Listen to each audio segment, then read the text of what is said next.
If you are about to spend $40, $50, or even $60,000 on a 4x4 Ute in Australia, and you're not 100% sure which one is actually worth it, then stop right there, because this video might just save you from making a very expensive mistake. We are breaking down the best 4x4 Utes in Australia for daily driving, towing, and resale value, and honestly, some of what we found might surprise you. Stay with us, because this is going to be one of the most useful videos you watch before making that decision. Welcome to the Drive Intel. If you are new here, we talk real cars, real numbers, and real experiences. No fluff, no sponsored opinions.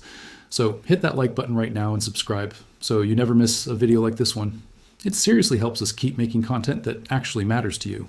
Now let us get into it. Australia has one of the most competitive Ute markets in the entire world. People here do not just use their Utes for work. They tow boats on the weekends, they drive them to school drop-offs during the week, they take them off-road on long weekends, and then they sell them a few years later, hoping to get a solid chunk of their money back. So finding the right Ute is not just about horsepower or payload, it is about finding a vehicle that fits your entire life without costing you a fortune in the long run. Let us start with the Toyota Hilux, because honestly, there is no conversation about Utes in Australia without putting the Hilux front and center. This thing has been the best-selling vehicle in Australia for several years in a row, and that is not just because of clever marketing. The Hilux has earned its place. For daily driving, it is refined enough to feel comfortable on the highway, and modern variants like the SR5 and Rogue have genuinely premium interiors that do not feel like you're sitting in a tradesman van. The 2.8-liter turbo diesel engine delivers around 500 newton meters of torque, which means it pulls confidently in traffic on long drives and when you're loaded up. Towing capacity sits at 3,500 kilograms, which is strong for the class, and handles most boat trailers, horse floats, and caravans without breaking a sweat. But the real reason so many Australians keep coming back to the Hilux is resale. Used Hilux Utes hold their value better than almost anything else in this segment. If you look at the used car market right now, even a 3 or 4-year-old Hilux commands a price that would make your jaw drop compared to some of its competitors. For someone who wants peace of mind on all three fronts, daily use, towing, and resale, the Hilux is genuinely hard to beat. Now, let us talk about the Ford Ranger, because this is the Ute that has been giving Hilux serious competition, and in some areas, it is actually pulling ahead. The latest generation Ranger, especially the Wildtrak and Raptor variants, has taken things to a completely new level. The interior quality is impressive, with a large landscape-style touchscreen and genuinely thoughtful storage solutions that make daily life easier. For families who use their Ute as their main vehicle, the Ranger is particularly strong because the cabin space is generous, the ride comfort is good, and the technology features are modern and intuitive. On the towing side, most Ranger variants are rated at 3,500 kilograms as well, and Ford has worked hard on trailer sway control and integrated trailer brake controllers that make towing feel more confident and safer, especially for people who do not tow every single day but still need that capability when it matters. Resale on the Ranger is also very strong. In fact, in some months it has outsold the Hilux, which tells you that the buying public has a lot of confidence in this truck.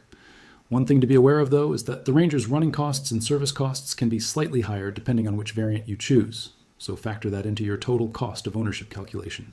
Now here's where it gets interesting, because the next Ute on our list is one that often gets overlooked in these conversations, and that is the Isuzu D-Max.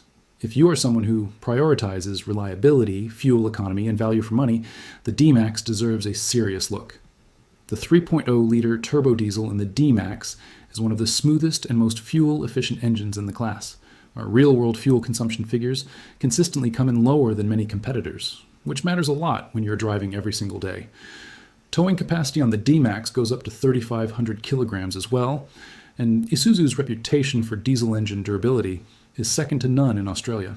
Tradies love it, fleet managers love it, and families who just want something dependable without a lot of drama love it too. The resales on D-Max is solid, but not quite at Hilux levels.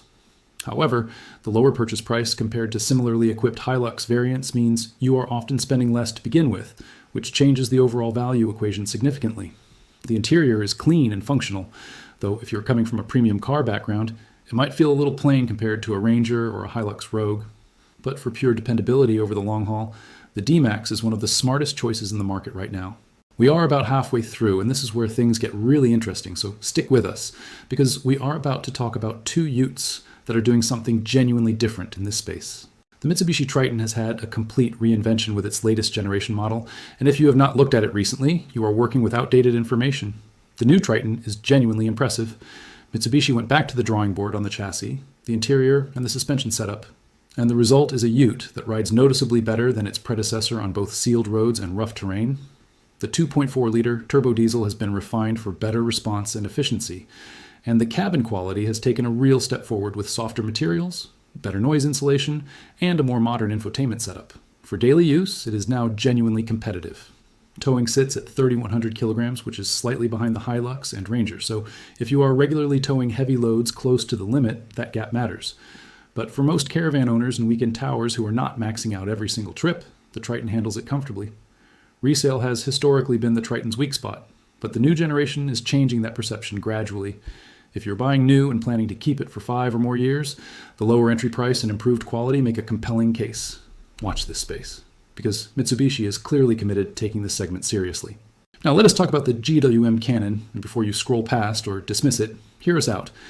The Australian ute market has traditionally been dominated by Japanese and American brands, but the GWM Cannon is a Chinese-built ute that is genuinely challenging the established players in ways that nobody predicted 5 years ago.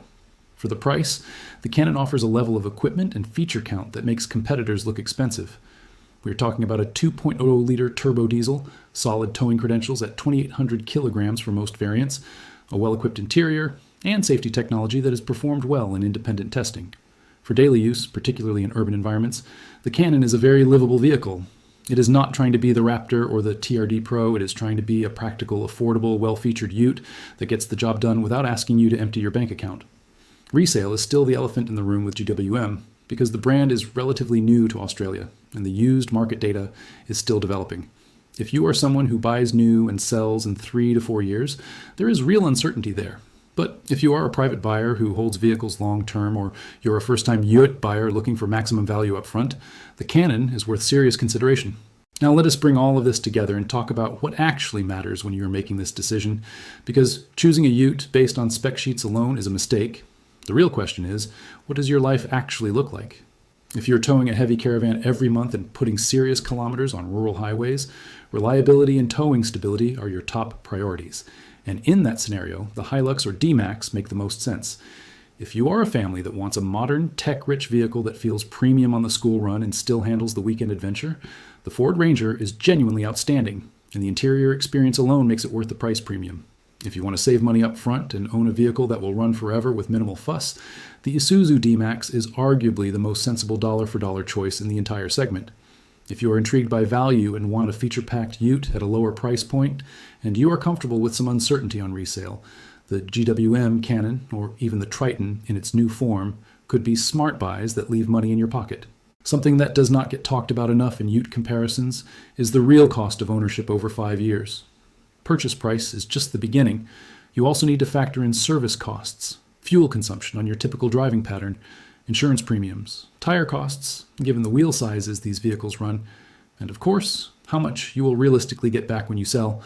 And when you map all of that out, the Hilux often comes out ahead on total value, even though it is not always the cheapest to buy, purely because that resale number at the end of the ownership period is so strong. The Ranger is close behind. The D-Max often wins on running costs, and the newer players are still building their track record. One more thing we want to address, and that is the off-road question, because almost everyone who buys a 4Orcs4 ute thinks about off-road capability, even if they only use it twice a year.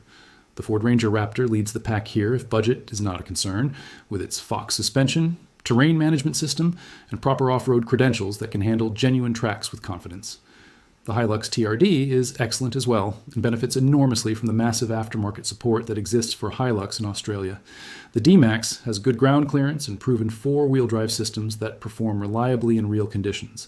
The Triton's new suspension setup has actually improved its off-road composure noticeably, and it holds its own on moderate tracks without modifications. At the Drive Intel, we always say that the best ute is the one that fits your specific life, not the one with the most awards or the most advertising budget. These vehicles are serious investments, and they deserve serious research, which is exactly what you're doing right now. Before we wrap up, we genuinely want to hear from you in the comments. Tell us which ute you are driving right now, or which one you are considering, and what your main use for it is going to be. Is it daily commuting, weekend towing, off-road adventures, or a combination of all three? The comment section on this channel is one of the most useful places to get real-world experience from actual owners, and your comment might just help someone else make the right call. And if this video helped you even a little bit, please share it with a friend or a family member who is in the market for a Ute right now. It costs you nothing, and it genuinely helps this channel keep growing so we can make more content like this. Australia's Ute market is one of the most competitive and exciting in the world, and there has genuinely never been a better time to be a buyer. Whether you go with the tried and tested Hilux, the feature-packed Ranger, the bulletproof D-Max, the revamped Triton, or take a chance on newer value-focused options, the key is knowing what matters most to you and doing your homework before you sign anything. You now have a solid foundation to work from, and we hope this video made that decision a little clearer and a lot more confident. Thanks for watching The Drive Intel. We will see you in the next one.